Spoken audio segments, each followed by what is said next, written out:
Imposto, ninguém gosta, mas todos pagam. Por que pagamos tanto? Ansiedade, muitos têm, mas nem todos sabem. Por que existe tanta gente ansiosa? O programa Recorte de hoje traz as respostas para essas perguntas. Programa Recorte, aqui você vê o mundo com outros olhos.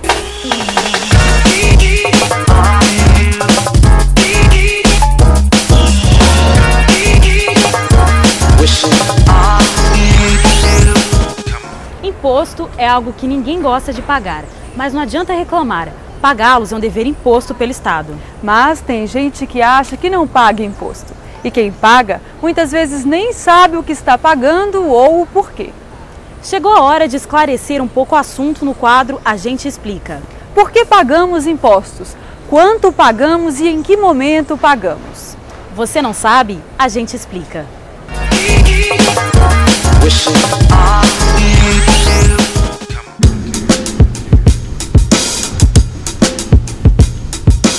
Em qualquer lugar do mundo, normalmente funciona assim.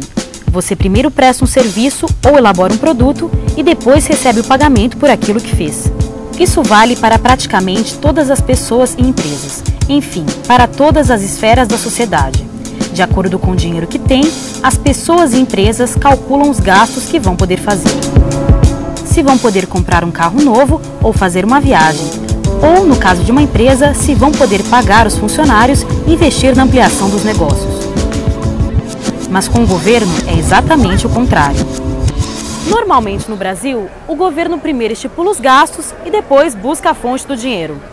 O governo arrecada esse dinheiro por diversas formas. O imposto é a principal delas. O dinheiro arrecadado é utilizado para pagar diversas atividades do governo, de obras a salários. Por isso, pagar imposto é inevitável, doa a quem doer. O imposto é como a taxa de condomínio que a gente paga para administrar o prédio.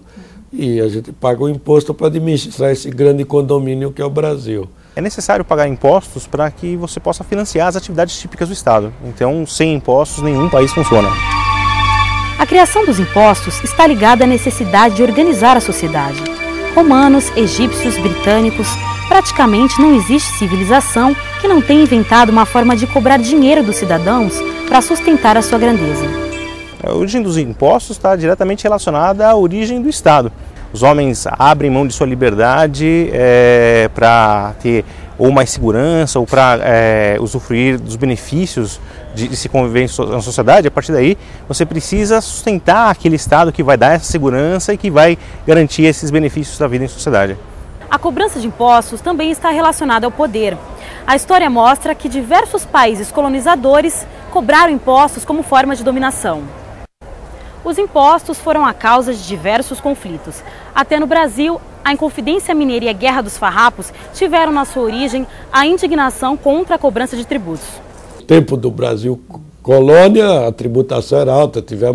A gente tinha o quinto, que era o equivalente a 20% do que se arrecadava de ouro. Daí aquela expressão, o quinto dos infernos, que era o dinheiro que ia lá para Portugal. Aliás, é bom diferenciar. Taxa é um valor cobrado por um serviço, como taxa do lixo, por exemplo. Imposto é um valor cobrado sem a contrapartida de um serviço. Tributos é o nome dado a esses tipos de cobranças. Mas sobre que tipos de atividades recai a cobrança? Os impostos podem mudar de país para país, mas existem tipos básicos de impostos que podem ser comuns para todo mundo. Tradicionalmente, a tributação recai sobre renda, propriedade, produção e consumo. Mas no Brasil, o governo vai um pouco mais além. É como a CPMF, que tributa as movimentações financeiras. Tributamos com a CPMF a simples movimentação do nosso próprio dinheiro e tributamos o próprio investimento. Quem vai construir uma fábrica, quem compra uma máquina para produzir, já começa a pagar imposto antes de começar a produzir. É como você podar a árvore antes dela dar os frutos. Quem não declara imposto de renda costuma ter a impressão equivocada de que não paga muito imposto. Mas, na verdade, é difícil achar uma atividade que não sofra cobrança. Na maioria dos casos, o imposto morde quase metade do custo dos produtos e serviços.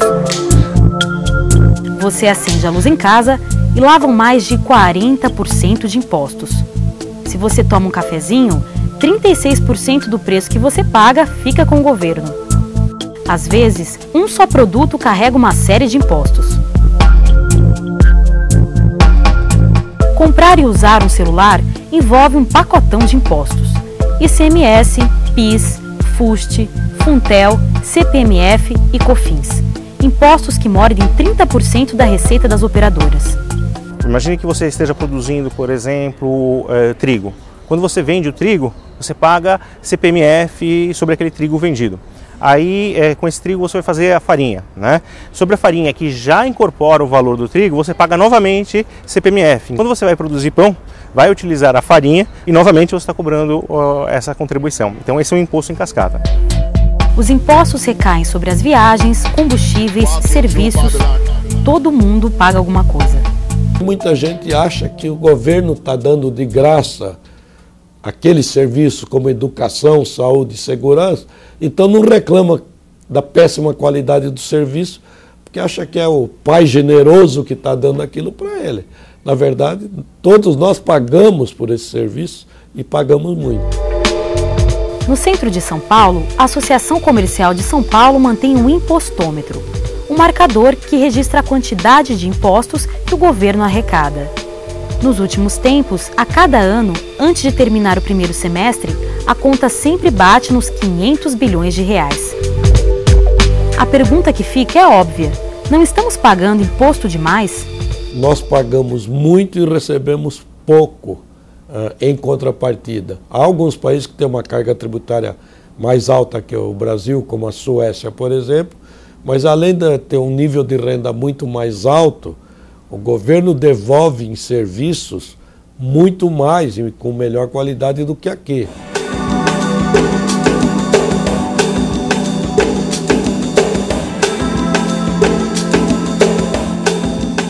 Um dos grandes problemas aqui da tributação é um problema da distribuição da carga tributária. Imagine, por exemplo, aquele assalariado que tem lá a contribuição retida na fonte, quer dizer, ele não pode escapar do imposto. Ele sente que está pagando muito imposto, mas vira e mexe a imprensa reporta que não necessariamente as grandes fortunas do país são os grandes pagadores de impostos, né? Então existe um problema de distribuição da carga tributária. Até mais ou menos a década de 80, a carga tributária brasileira era relativamente normal. Mas a inflação mascarava tudo, já que o governo emitia mais dinheiro para pagar as suas contas. Era a época das grandes obras como Itaipu e Transamazônica. Mas com o Plano Real tudo mudou.